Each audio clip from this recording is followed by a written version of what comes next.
Hi guys, welcome back to my channel. Today I'm going to do a review on this Maybelline Fit Me Matte Pore-less foundation, and I'm also going to do a demo, so I'm really going to talk you guys through it. I'm going to do two techniques on applying it today. I'm going to use a brush on one side of my face, and then I'm going to use my sponge on the other side of my face. The color I got was number 228 Soft Tan, and it's the perfect color for me.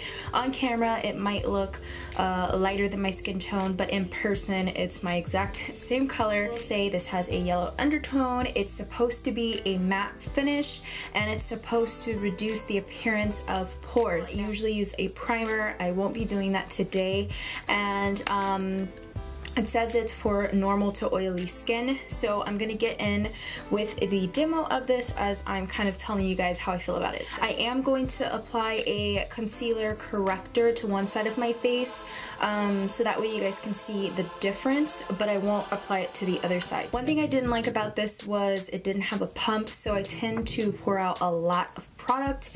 I wish it did come with a pump, but it is a good formula, so I'll just eat it. I'm just going to apply this directly with a brush, and I like to use patting motions for my foundation.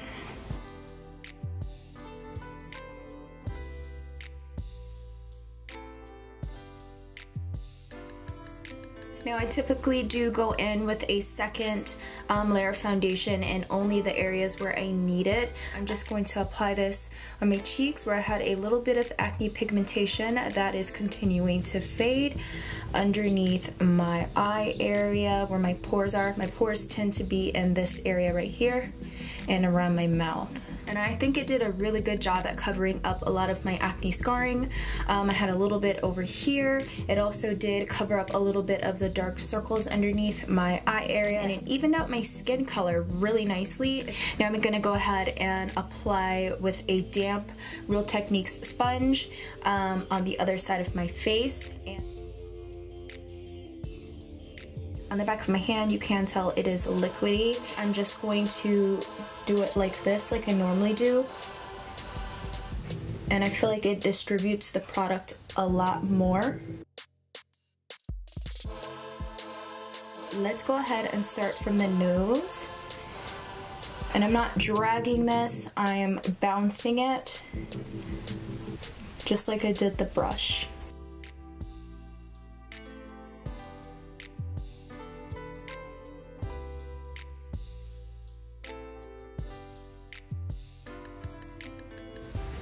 Right, so that is one layer of the foundation. I'm gonna go in, and this time I'm just gonna go directly in with the sponge, and I'm going to add more coverage to areas where I need it. So in this area here, in this area, it definitely looks like it's a little more dewier on this side, probably because the sponge is dampened. I'm gonna go ahead and go in with the rest of my makeup, and I will come back to you guys so you can see the finished look. This is my makeup finished.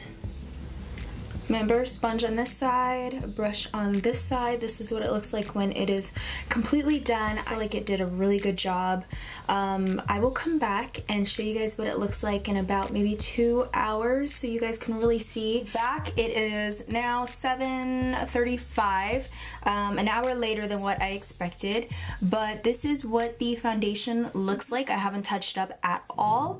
I'm a little oily in this area right here, but it's not a big deal for me because I usually get oily in that area anyway, but everywhere else it looks really, really good. I hope you guys enjoyed this video. If you like these type of formats of videos, give it a thumbs up so I know. And yeah, I hope you guys enjoyed this demo and review. I'll see you guys in my next video. Love yous. Bye.